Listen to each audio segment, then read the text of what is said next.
Hey, welcome to the Best Gay Sex Podcast. I'm your host, Dr. Trevor Hoppe. Today's episode is about practice. They say that practice makes perfect.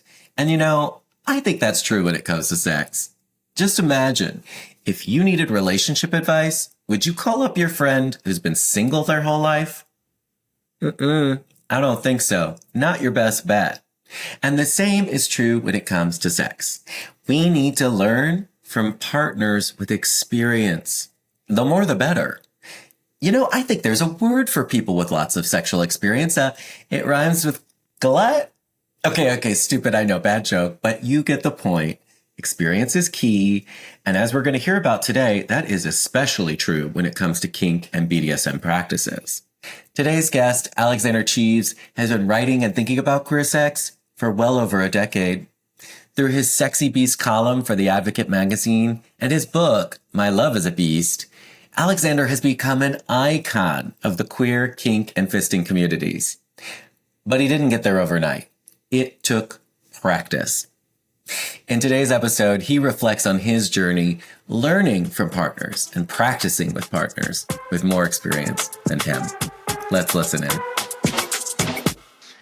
Alexander Cheves, welcome to the Best Gay Sex Podcast. Yay, I'm excited to be here. I love gay sex. Yes, gay sex is the best. I am really grateful for you making the time to come talk about how you have sort of figured out how to have the best gay sex of your life. And I was listening to a little bit of the interviews you've done recently, and I learned that you grew up in Zambia a little bit, and I did not know that. Yes, my parents were missionaries, actually, very conservative Southern Baptists. So that shaped, in many ways, my youth and identity. And was part of that process or experience, were you becoming aware of being a queer person during that time, or was that something that happened later in life for you? It happened back in the States. When I came back to the U.S., me and my sister both really struggled around kids our own age. And we both kind of mutually thought that it was because we were so culturally disconnected from other kids our age. We didn't know any of the same music. We weren't really socialized for American kid culture at that time. And we didn't know any music, any pop culture references. We were very, very sheltered on top of that because our parents were conservative Christians. And I think that we both had very awkward, ugly duckling phases there for a while where we just didn't know how to behave around kids of our own age. And we both assumed that it was because of Africa. And later it's because we were both queer. Me and my sister both we were both just gay and like many young gay kids, we didn't even know how to live in our own bodies yet. And it seemed that process just happened so much later and slower for us than it did for other kids. Yeah, definitely. I can appreciate that. So once you started to become aware of that, what was I presume there's some tension there, right? With your conservative Christian folks and family upbringing, how did you navigate that, that sexual awakening as a queer person? Well, my family lives on a farm in Georgia. So after we traveled the world, we moved back to this farm in the middle of Georgia, about an hour from Atlanta. And I heard the word gay in Sunday school because a kid raised their hand and asked a question about gay people. And so that was the first time that the word was explained to me, in the same breath that I learned what gay meant. I learned that it was a sin and that it was punishable by hell or whatever. And I knew in that moment that that's what I was. So the minute the word concept presented itself to me, I knew I was gay, or at least I knew that the word had some without even I'm just curious, was there an understanding of how did you know what that meant in the moment? Well, I remember the Sunday school teacher, her name was Cece or something, and she was this kind of very matronly older woman. And when she said in her very kind of Southern accent that gay is a man who is two men, I was like, I have a crush on my friend David at school, and that means it's me. And I knew that, maybe I didn't know in that moment, but my visceral response to the word proved that it was something to me. I remember climbing up in a tree on the farm and daring myself to say the word gay, like out loud. It was like a curse word. And just a word that charges you in that way, it has to mean something. I mean, I was old enough then to like put it together that if I'm having such a strong reaction to just a word, there's probably something there. And I had a crush on David. I had a crush on my classmate. He didn't love me back. Oh, David, we all had those. I mean, many of us for sure. I had the same experience. Like my neighbor, for sure, I remember crushing on. And what did I assume? You never. David never probably became aware of that crush, right? Like that's not something you expressed to them. David did actually. Ah. Yeah. Scandal. What happened? Yeah. I got a friend, a mutual friend, a friend of David's, who ended up being my best friend is still one of my best friends in life. One of David's friends, I became friends with in order for him to relay the message. And yeah, that's so tender. David, right? And David was not interested and did not even really merit it with a response, did not even acknowledge it. But then I became really good friends with his friend, whose name was Russell, and Russell and Russell and David kind of stopped being friends, and then Russell and I became really good friends, and I think I was really unbearable during like high school, but Russell really put up with me and was a good friend. So I love that. And did you start to have sexual experiences at that time, or was that something that came later? No, I did start it. I mean, I started really young. My first sexual experience was when I was 10. And then the next was like 13, which was like 13 was actually like full sex, which is just kind of crazy to me now in hindsight how young I was. And then in high school, it's kind of the story of my life. I started these very problematic, and in hindsight, they were probably predatory relationships. There were these older men in town who I knew they were gay, and they knew I was gay, and they knew I was in the closet, and they worked at the local. There were two that I had different relationships with, and they were a couple, and one of them worked at the local gas station near my high school. And they were much older than me, and they introduced me to like douching and cigarettes and drugs, like kind of gave me the crash course about everything. And we're really, looking back now, I can realize they were probably really messy, dark people. But that ended up kind of being the tenor of my sex life for a while, is kind of falling in with these, in hindsight, probably not the best people, but always much older and much more advanced and experienced. And so then I became pretty advanced and experienced at a relatively young age. So. And how do you feel like you pursued those experiences, or like how did they come to be? I met them in like attempts at dating, and I don't honestly remember how I met the guy at the gas station. I think I probably just filled up my truck there after school, and he was probably just there working behind the counter or something. Yeah, I don't think anybody introduced us. There were a couple of situations where like a teacher knew I was gay who recommended this other gay student in this other county, and I wasn't going to go all that far away, and they were my age, and I wasn't interested in guys my age, and I don't know, I liked older guys. I liked men, and at that time especially, and I kind of fell in with this guy 10 plus years older than me who worked at the local Flying J, and it's kind of how it happened. I love it. And this is internet existed at this time, but it sounds like maybe you weren't on there looking for sex. Not at all. We didn't really have.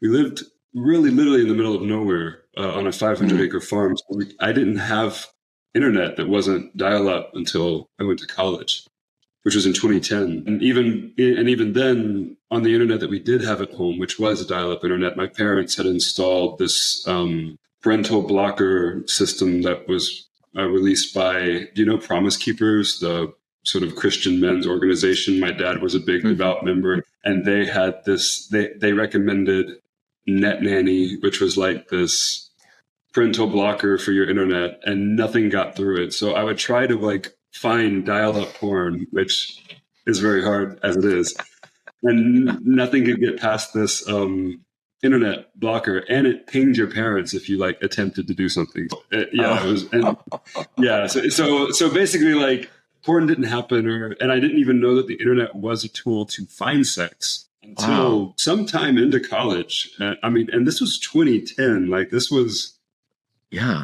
late in like this is recent history. Like the year that Grindr hit the App Store is the year that I realized that the internet has chat rooms and porn. I love that. I mean, that's like you had like a very like almost pre-internet experience, even in the kind of world of it. So it often kind of differentiates, I think, us like how we like the internet facilitates a certain kind of bandwidth to learning about sexuality, and when you don't have that, it means you're meeting folks at gas stations and kind of learning in a very different way. What I mean, it was kind of cruising. Like. Yeah. Yeah, exactly.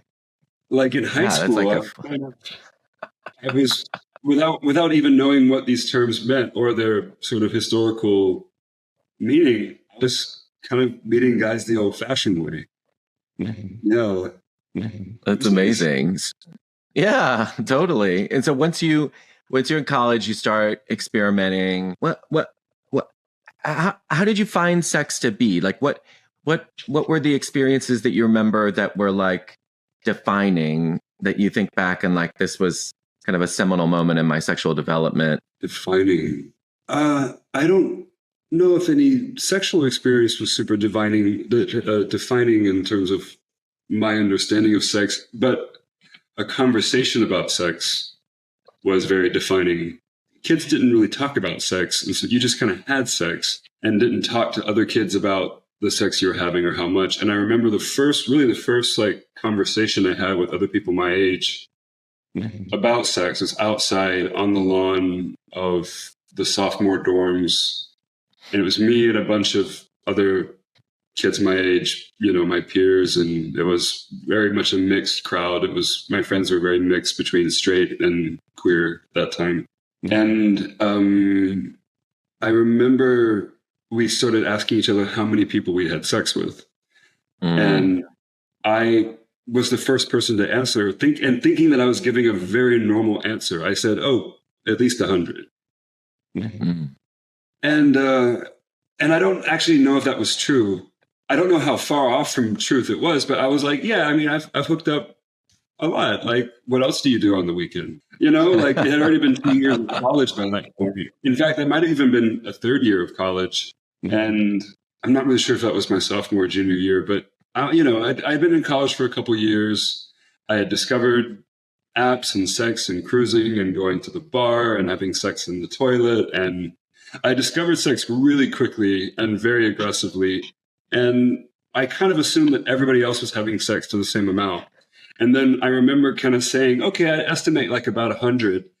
And the group just fell quiet.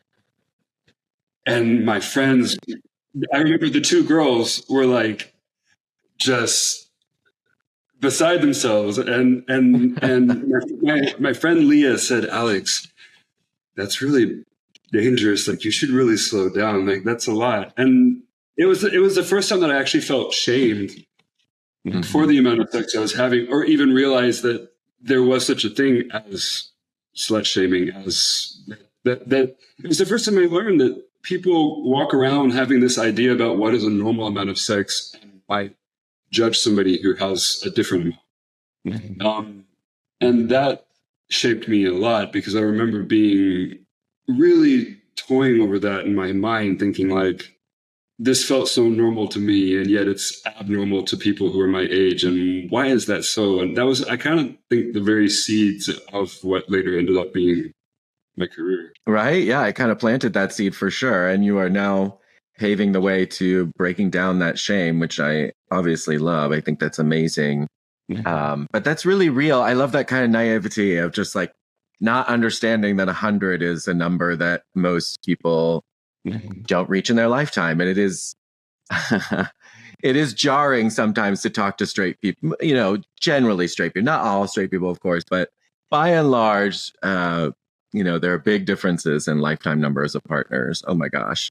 And they kind of, they're like, holy cow. So at that time, as you're kind of figuring out what you like, it sounds like you hit the road pretty quickly. What were you using terms like top or bottom to describe your own sexuality? Yes. Yes, I was. And I initially described myself as a total top because of shame. And I'm very, very sure it was because I kind of had this idea that like being a top was, you know, one click closer to being straight. Being a man. Yeah, being a man, yeah. And that was born of shame. But I ended up having sex with this really he was a cop, which didn't bug me then, bugs me now, but he was like my first regular sex partner. And he was very closeted. I mean, when I say like country boy, I mean, he had like grizzly chewing tobacco in his truck, lived like in the marshes outside Savannah. His idea of having a good time was going to Charleston because he could kind of be out there. Because he was totally DL and hung like a horse. And he, in hindsight, he didn't really know how to top. He just kind of jackhammered. But he was my first like regular sex partner, and he was a total top. And I was like, okay, I guess now I have to learn how to bottom. And that was the first time that I thought, oh, I think I like this. That's exciting. So, I mean, you have this experience. It kind of changes your relationship to these terms. How has that changed over your life? It sounds like you were a top. Then does that mean you started to identify more as a bottom over time? I kind of went from total top to total bottom. And things got muddled when I kind of started doing sex work, which started at a very young age. Like I wasn't even old enough to go to a bar yet. I was going to bars under a fake ID. So I was 19 when I had my first client, although I wouldn't have called them a client. I didn't really even know what sex work was. It was just, here's money for sex, and I wanted money. And I was a kid. Yeah. And I did that kind of casually for several years. And then in total, my total sex work career was over 10 years, or right at 10 years. With sex work, I mostly topped. I found it was easier. I mean, a lot of sex workers will tell you, like, it's just easier just to find work, especially in cities like LA, New York, San Francisco, cities that I lived in after college. Sex work required me to keep my hand in the topping pool. And over time, I felt that those terms split very much for me because work was topping, and so my personal life was bottoming. And when I quit sex work, which only happened, in 2021 or 2022? So I guess last year, the year before, was my last year working in sex, and I had to kind of and I'm still in the process of discovering my top side as it exists apart from sex work. Because topping became so closely connected to a job, work, and bottoming became so personal that they didn't have any overlap. And I would never top if I wasn't getting paid. And now I'm actually learning that I do like to top, but it's a new discovery for me. It's a new journey. Yeah, I mean, I guess there's something about bottoming that also just feels, I don't know, maybe this is just my own, maybe I could pose this more as a question. Like, do you think bottoming is more intimate, feels more intimate and personal than topping almost necessarily? Or I don't know necessarily is the word, it's something about it to me in my experience that just hits home in a different, I can't even express it. It's like I don't have the words, you know? Yeah, I've wondered that too. I think that it's easier to do detached topping or to perform, literally to perform, to fake as a top. Whereas bottoming, the amount of work and preparation that goes into it, like it's a commitment that I just don't see anybody faking bottoming unless they really, want to bottom. And which is why I think sex work and topping go so well together. Is a lot of sex work is a performance. A lot of it is acting. And as part of that performance, you are delivering this fantasy of a top. And I don't know. You're right. Bottoming does. I feel like bottoming's harder. So it puts. You have to like really want to do it to do it. All right. And when I'm watching porn, I feel like there's something about how the bottom is reacting and experiencing it that I can be like, oh, they're actually a bottom and they're actually enjoying it. Or like, oh, that's a porn star who is like muddling through somehow. Yeah. You know, you can tell. I don't know. Maybe you really, I feel like I can tell, but maybe it's like gaydar, like it's not real and it's just in my head. But, so, I mean, speaking of like not being able to tell or performance and kind of faking it, like part of my kind of mantra and thinking around sex is that part of figuring out what you like is figuring out what you don't like along the way. Maybe just to start, can you think about a time going back as far as you like where you walked away from an experience feeling like, that was bad sex? Oh my God. I mean, so many.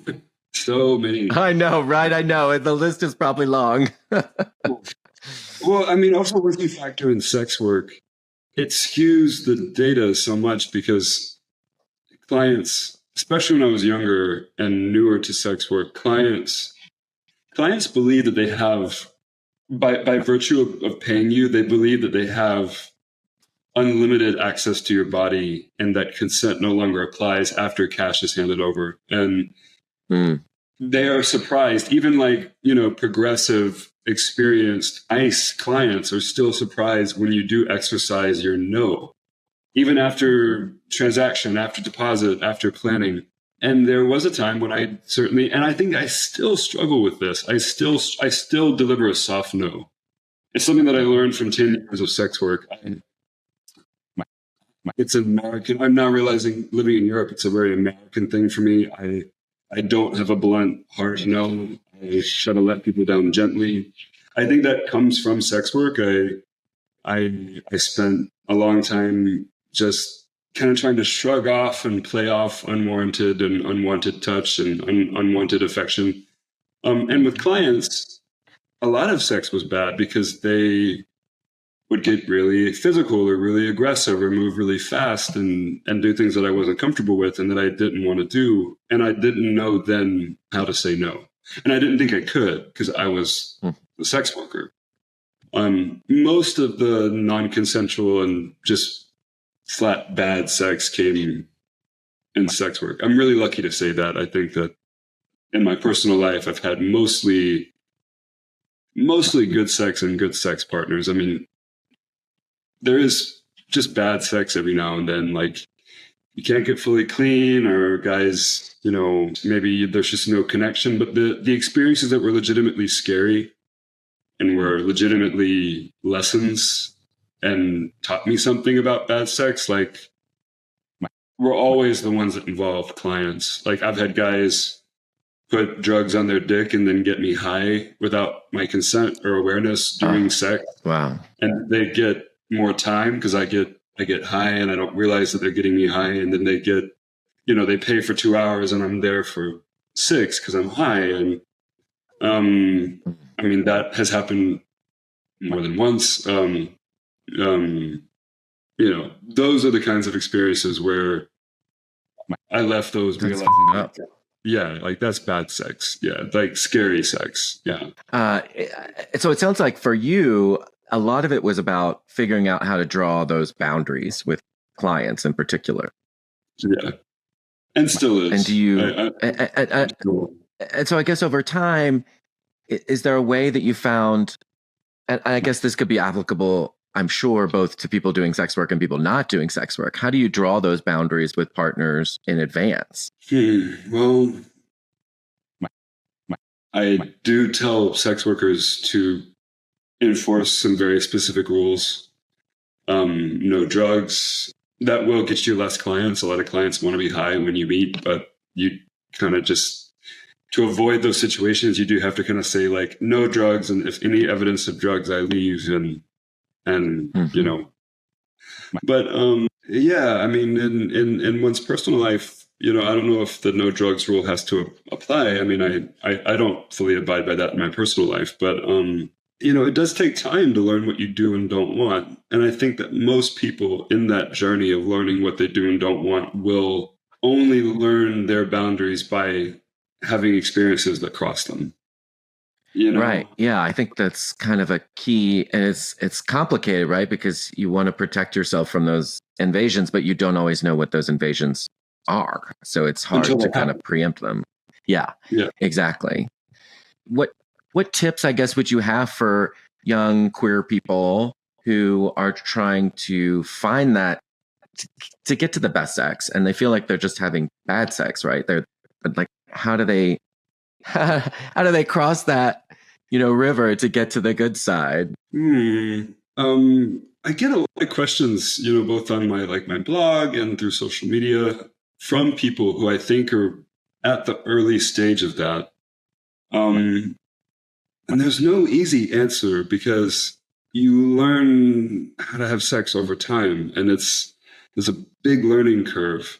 And that's surprising to people, because you think that sex, we all operate under this myth when we're young, that sex and pleasure, because they're natural things, they're natural human behaviors, should come naturally to us. And they don't. That's a myth. That's not true. You have to learn how to have good sex. And bodies aren't just synchronized. Sex isn't just sex. It's communication and experience and expectation management. And sex is a skill set that you learn over time, and you really have to put in the time and the work and the practice and the failures in order to get to a level where you can be like, oh, okay, now I'm good at sex. Now I'm having good sex. I think you do have to get through some bad sex to learn how to have good sex. And, I think sex is one of those areas, like any other form of learning, where you need a lot of practice, and you need to accept that there will be mistakes and there will be failures. And I don't know if you can or even should avoid all of them, because that's kind of how you learn, right? I hope that nobody gets hurt. I hope that nobody gets, I became HIV positive at 21. So now I tell everybody, like, it can happen, use a condom, get tested, or take PrEP, even better, which wasn't really available when I was 21. But, that requires access to a clinic, that requires some knowledge of sex going into it, that requires you to do a little bit of research. And if you're in a conservative place, or in a place where no one's taught you about sex, how can you have this knowledge? How can you make these decisions? Sex is a difficult thing to learn. I think that's why many people only grow sexually confident and proficient late, because it just takes years of learning and missteps to kind of get there. And I don't think there are any shortcuts.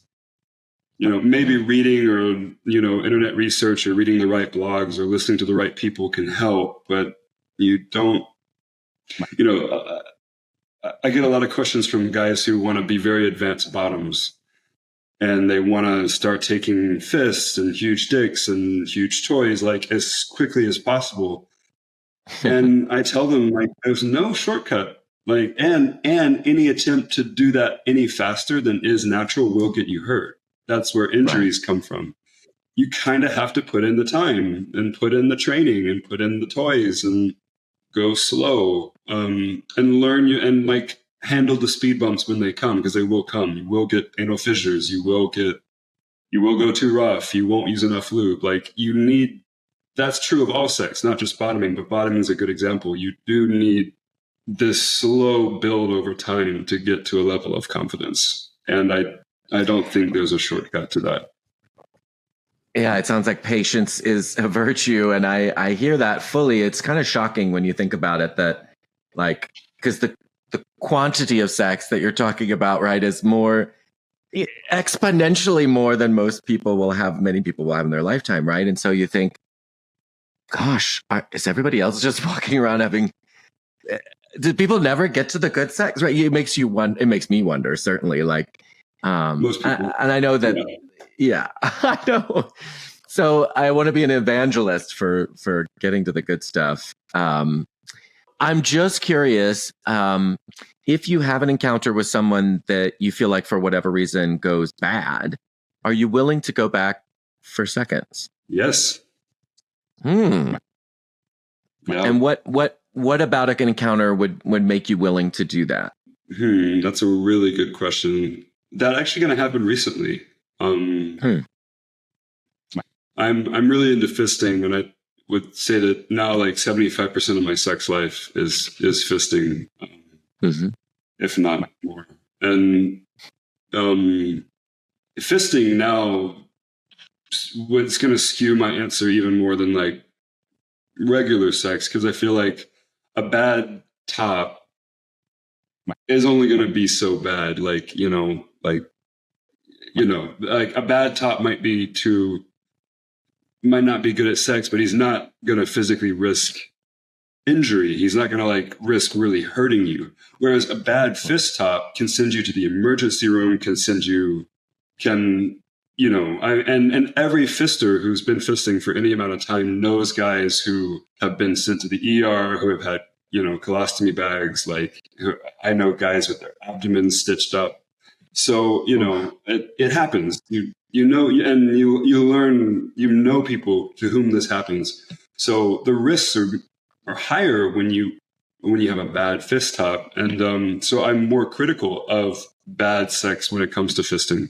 I'm less permissive of somebody. I'm less permissive of just basic ignorance and incompetence.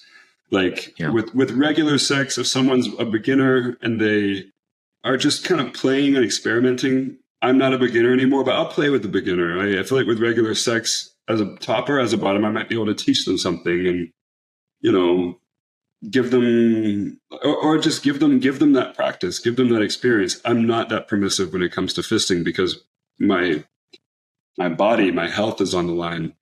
And very recently as in a few months ago, I played with a fist top who was so rough and so aggressive that I actually I left without finishing, and I sent him a text message, and a very long text message, and I tried to word it very carefully in German, and because he didn't speak English, and I texted him, you're lucky that I was as advanced as I am, because I'm fine. Like, you went too rough and too fast for me, and I've been doing this for 10 years.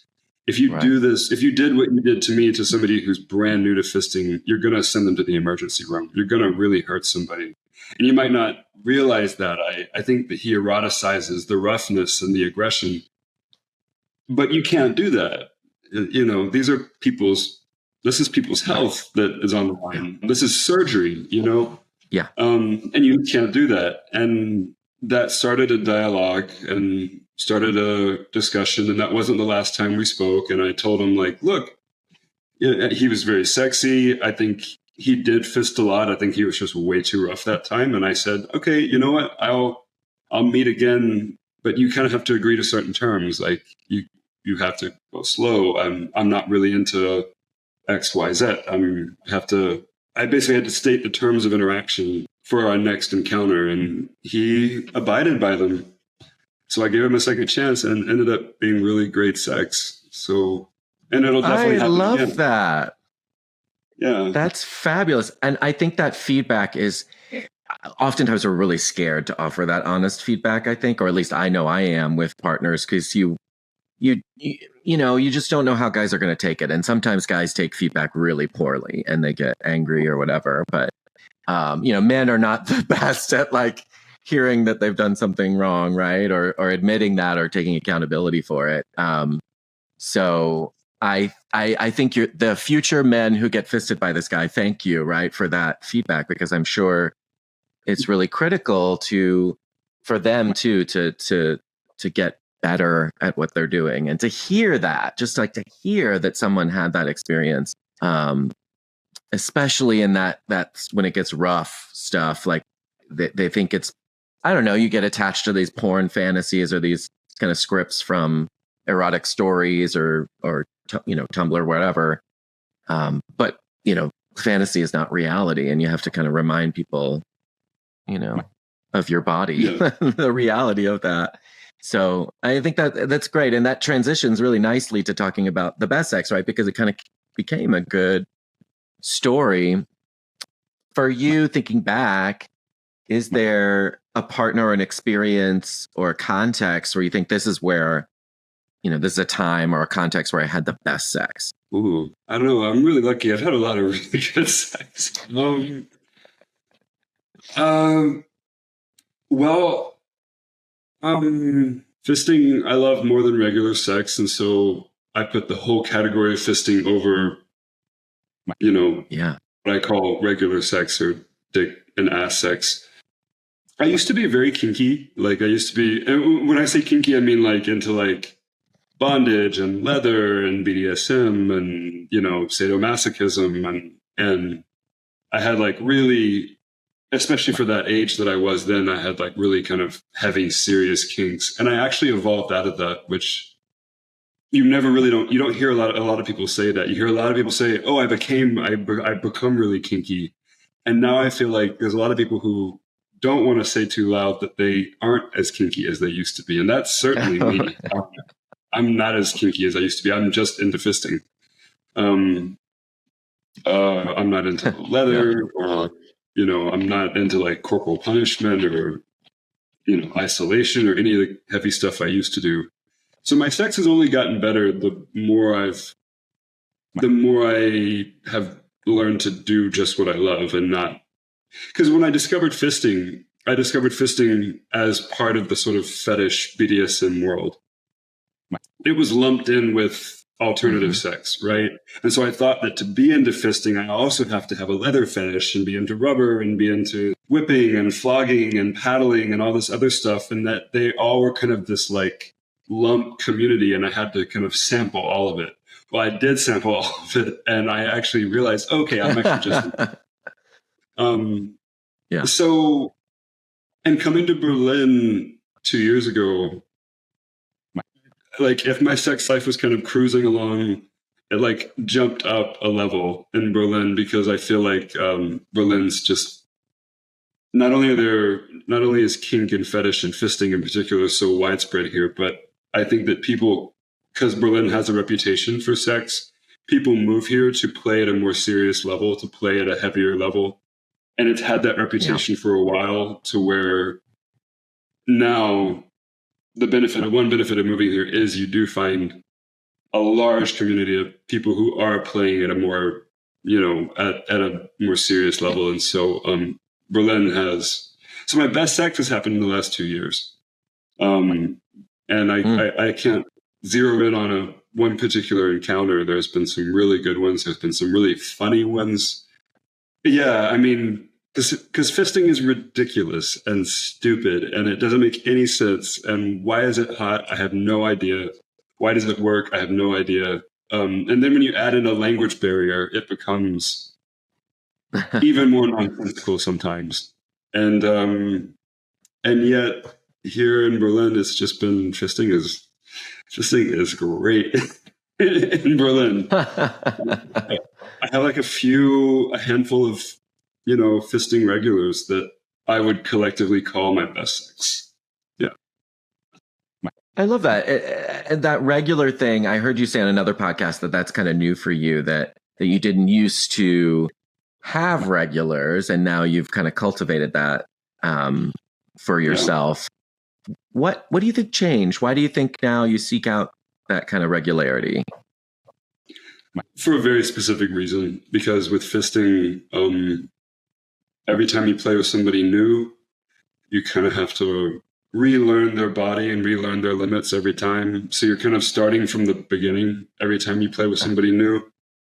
Playing with somebody new every time holds the risk that you're going to encounter like a crazy person, you know, somebody who has no knowledge of safety or limits or boundaries, and so it's actually just safer if you want to advance. And I'm trying to advance and really, you know, focus on my fisting life that has required regulars, just to kind of like, because then it becomes almost like training, you know.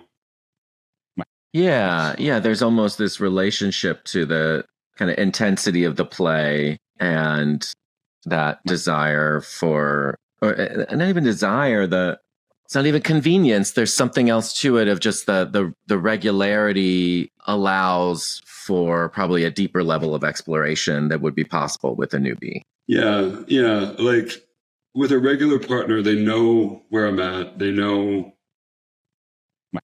my ability level. They can push me more safely. Like if I want to try, like, say I buy like this happened recently. I bought this big new toy and it's bigger and longer than anything I've bought before. And it was kind of like an impulse purchase. And I was really surprised when I could actually like sit on it. And I was so proud of myself. And I brought it to this regular fisting playmate that I have who has like 30 years of experience. He was fisting back in the 70s. And so he's truly like a fisting pro. And I was playing with him and I was telling him to use the toy and I was like, go harder, go deeper, like all the way. And he stopped and he said, I'm sorry, I have to interrupt the session. You're not there yet. You're telling me to push further than what he's like, I hear what you're saying, but like, I'm in your body right now. I'm reading your body and I know that you are pushing it. You're trying to like go further than I know you can go to. And he said, and I'm telling you this as a friend and as someone who cares about you, slow down. You're going to get hurt. And he was like, you're not immune from injury just because you've been doing this for 10 years. And he was like, I have friends who have been doing this for 20 years and they do get hurt. And he kind of schooled me. He put me in my place and he said, I've played with you many times. I know where you're at. You need to trust me and let me take over rather than telling me what to do, because you're telling me to go harder than what you can take. And it totally killed the mood. But in hindsight, I texted him after and I said, you know, thank you so much for doing that. And you can only have that conversation with a regular, somebody who knows your body. Exactly. Yeah. It's just someone who knows your limits and you trust. I think that trust thing is really key too. Being able to trust someone in that context is critical when the risks are more, you know, potentially high. So I mean, it sounds like regularity has been one strategy to find that best sex, right? For you and to specifically within that fisting context. Is it important to you or your partners whether people have orgasms in the context of your sexual encounters? Whether I do or whether my partners do? Yeah, either one. I still kind of always want my partners to come. I might have a fisting orgasm, which is totally different. With fisting, I often don't like ejaculate cum. And in fact, a lot of times I don't even get hard. But I do kind of always want my partners to come just because I want to. That's almost like I think it's almost for like my own validation to like, okay, I need evidence that you had a good time. So yeah, but I'm not. I tell everybody like I'm not hard set on coming from myself. It's not a necessity for me. And tell me about this fisting orgasm, because I heard you use that term in another podcast, and I don't think people are familiar with that. So what is that experience like? Ooh, that's a great question. One that I have been asked before. You should ask like 10 different fist bottoms to describe a fisting orgasm because you will get 10 different answers. Yeah. People are surprised to learn that you can have an anal orgasm. And I've had anal orgasms from anal sex before where I orgasm from, getting fucked. They feel prostate similar. stimulation, I had an effectively. anal orgasm was from fisting, but since then I've had anal orgasms from, dick sex too. And they feel similar, just a fisting orgasm feels a little bit more intense because it's a bigger thing inside me. It's more pressure. The pressure. Me and my friend Kellen both describe ours very similarly. Kellen, on the internet, he's known as Falcon Punch, and he's a fister in Chicago. And we both can't catch a breath, and our whole body like shakes. I'm loud, he's loud. We like yell and moan, and it's just this like weird full body orgasm that may or may not, we rarely ejaculate. If there's rarely like ejaculation, most of them are not even hard, but it's a full body kind of shaking, roaring orgasm from anal stimulation. And it's very intense. I almost don't like to do it in public. So like at like a sex party or in the back room of a club, because I'm so loud that like it sounds like someone's getting to a cow. I like yell. So I don't like to do it at an event because people will like turn and look and be like, "Are you okay?" No, I'm fine. But yeah, so a lot of people pee. Oh. So, yeah, you kind of lose control of bodily function. Yeah. It's all near each other. Yeah. Do you think?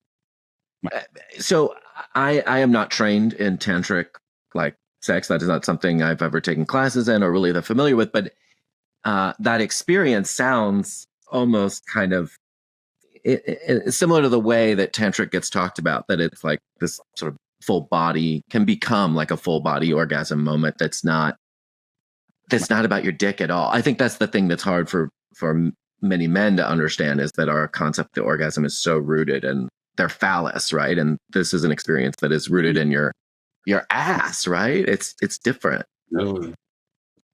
Well, I think that's changing. I think that like sex toys for men, especially like prostate stimulation. When I worked for a sex toy company, the highest selling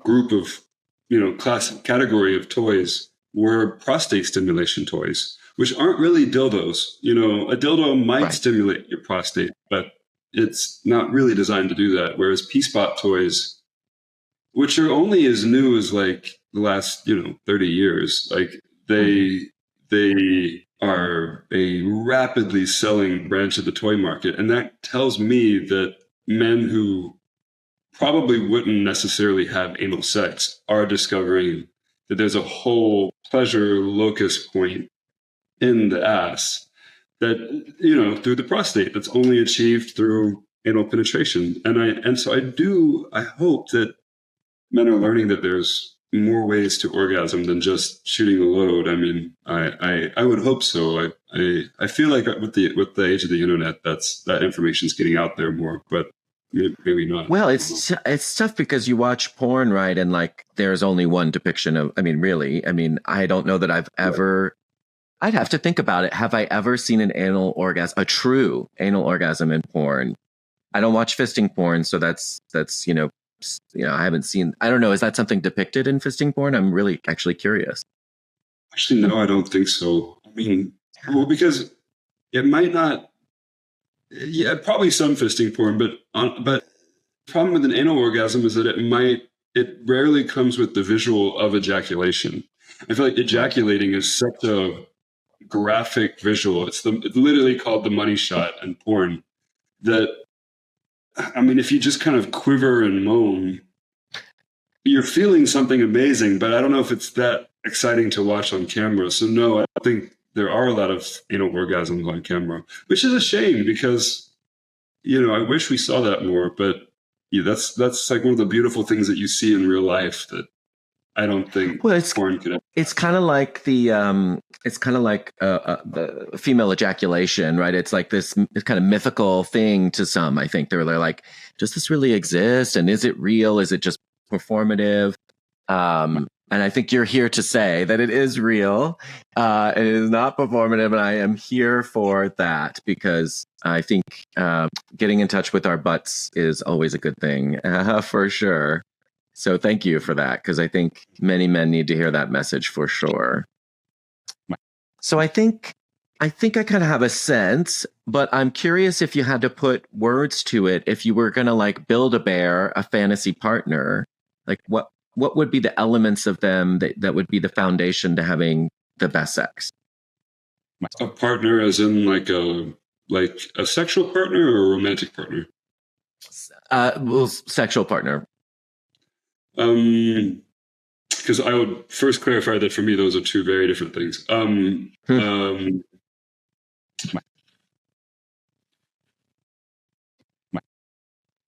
Well, I'm more bottom than top. I'm not 100% bottom. I'm not a total bottom, but I am more bottom than top. I guess someone who is a top who is not only physically attractive to me, but is someone I'm very attracted to. People I can learn from, people who have more skill than me, or at least as much skill as I do, and can now communicate as competently in sex as I can, but can back that up, so guys have been fisting for some years, or been topping for some time, and they, I mean, not even necessarily a fist top, although I would certainly put fist tops in like the dream category, but but tops that have been topping long enough to kind of have some years on them, they've been doing this a while. They know how to make a butt feel good. I mean, let's face it. There's no lighter way to say this. Like, I'm a fist bottom, so if a guy's like looking for like a brand new tight virginal hole, I'm not gonna be that. And when I meet a guy who I've played with guys, and they don't want to say it, but I know the look now in their eyes where they're like, can you like squeeze, and yeah, and I'll just be like, oh, well, this makes me feel, sorry. I mean, I can't change it. It's my body. And, and I don't think that's necessarily a sign of a novice top, but if a top knows how to like please a skilled, experienced hole, then that's certainly higher value to me than somebody who doesn't know what to do when they start having sex with me. And I have enough of those that make me feel like it is a point of insecurity. Like I've been having sex and I've been asking somebody like, does it feel good? And they to their credit, they try to answer nicely, but I can tell they're being nice and and I'm not interested in those guys. So yeah, amen. It sounds like, because there's all this rhetoric around tops and bottoms, that bottoms kind of worship the top. I wonder, the way you just talked about it, it sounds like you actually also want a top who kind of, you say make a butt feels good, but there's kind of a element of reciprocal. Worship is one word. Maybe you would use another word, but something like that. In a kind of ideal context, that it's kind of, there's a circuit going on where it's a feedback loop. I want someone who wants to make me feel good. Yeah. And I think that's a really beautiful way to describe it.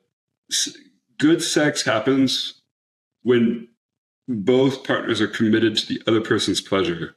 And there is this whole top worship thing that goes on that is absurd, because, sex that's fully focused on the top's pleasure won't actually be good for the top. that won't be satisfying sex.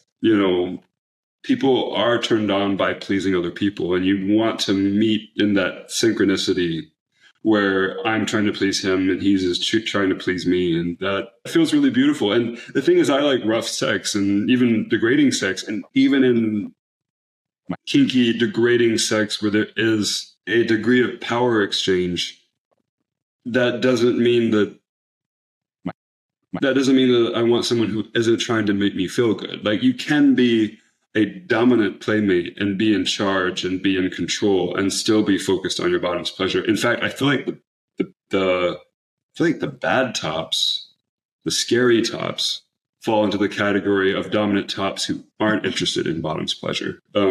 Right. I've had plenty of those, and they are not repeats. Yeah, that's fair. Like, and good for you for knowing how to draw that line, because I think as a bottom, there's just so much rhetoric around there that like your pleasure doesn't matter, and it's a fantasy, right? And I think people have a hard time differentiating the fantasy from the reality. Like, I should be having sex that feels good, right? Like, even if I'm participating in this degrading scene where that's not, on paper supposed to be happening, like that is happening in real life. So I appreciate that, because I think, especially in this gay world where top bottom gets so, people just get so caught up, it's important to remember the reality of it. Because why else are we having sex if it's not going to be good, right? Like, what's the point? I don't know. Well, I think we've covered it to an extent, and maybe, it's just something we've done. But just to nail it home for us, what would be your top tips for people listening to find the best sex? The top tips. There's a few. Bottoming is very hard. And I don't think that you necessarily learn how to be a better bottom by having more sex. Sex toys exist for a reason. And I think that they are seen as kind of accoutrements of sex, when in fact, I think that beginner bottoms should shift their perspective of sex toys and see sex toys as solo toys that are primarily useful for training and for, learning your own body. I mean, God, it all goes back to RuPaul. If you can't love yourself, if you can't please yourself, if you can't know yourself what feels good to your own body, then how are you ever going to be able to communicate that to somebody else? I think that's as true with love as it is with sex. And that's why sex toys are so valuable, to know what sensations feel good in your own butt. And, I don't know how that would necessarily work for tops, but I mean, tops should cultivate a strong self-pleasure life. I think, I know tops that, I do know a few tops that like mostly are having sex, and they're not, heavy masturbators. They don't watch a lot of porn, or they don't have like a sexual relationship with themselves. I don't think that they tend to be the best. I think that the best sexual playmates have a strong sexual relationship with self first, whether you're top or bottom. And to cultivate that is this really rewarding life journey that I think everybody needs to go on. So really prioritize self-pleasure. Really learn your own body first, because then you know what feels good.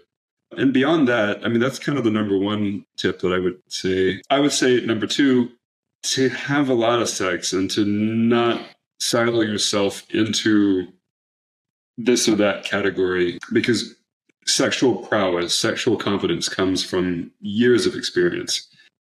Learn from partners. It's okay to be ignorant about something. It's okay to ask questions. Every sexual encounter can teach you something, and should. And if you have partners that don't want to talk about sex, they just want to do it, I don't know if you're ever going to get very far with them. Sex is just as much a dialogue, a discussion, as it is an activity. And you want to learn from the people you're sharing with. And if you can find those people who can not only have sex with you, but also discuss the sex and assess the sex and discuss ways to make it better, I mean, really keep them, hold on to them, because those are the sex partners that you'll grow from and learn from. And that might not be a random Grindr hookup. There's no way to face it. But the guy who walks in and you and leaves might be fun, but you're not going to grow from that encounter. And I don't think that's not to say that I think people should not have hot, intense, anonymous sex. I still do. I love that. There's a time and place for that. But when I was growing sexually, I needed people that I could grow with. And I think that's how you get better. And then you just need time. You just need years. Another point would be, I mean, I feel like this is said enough, but it deserves saying again. Porn is porn. It's a fantasy. I've directed porn. I mean, even porn stars don't have sex like this. Like, I have cleaned off so much shit and so many methods from porn sets that get totally edited out. Like, porn stars don't have perfect sex. And so there is nobody has sex like this. It's all editing. It's all performance. And if you judge your own life by what you see in porn, especially with how easy porn is findable on Twitter, you will feel very defeated and you'll feel very unadvanced. Yeah. And I think that doesn't necessarily, it can be hot, but it doesn't help anybody learn how to cultivate sex, good sex in real life. I fall into that trap. I follow all these fisters on Twitter. And if I spend any amount of time on fisting Twitter, I think that I'm the most unadvanced 10-year fister I know. And that's because the algorithm makes people who have these insane videos, it pops. Yeah. And I think a lot of the fisters on Twitter that are really famous are competing and are playing to a dangerous level, and they will get hurt. And they are trying to kind of like out impress the other by going deeper and harder and faster. And that's not only not realistic, but dangerous. And I think that's true for a lot of sex. So don't compare your sex life to what you see online. Compare it to, like, are you enjoying sex more than you did 2 years ago? I think that, and if that's a yes, then you're on the right track. And I wouldn't seek any other validation than that. But, am I enjoying sex more than I used to? Yes. Okay. Keep going. I love that. So find a toy, have a lot of sex, have sex with people you can grow with, and don't compare yourself to porn. That's pretty freaking good rule book to live by. I love that. Thank you. Yeah. So I'm going to end every interview segment with my favorite little ditty, Sordid Lives and Untold Tales, Slut for short.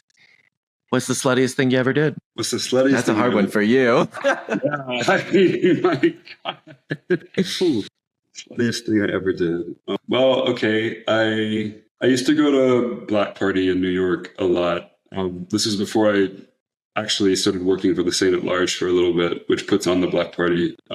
Back when I was just an attendee, I went to the Black Party that everybody seemed to hate, which was, the theme was dark matter.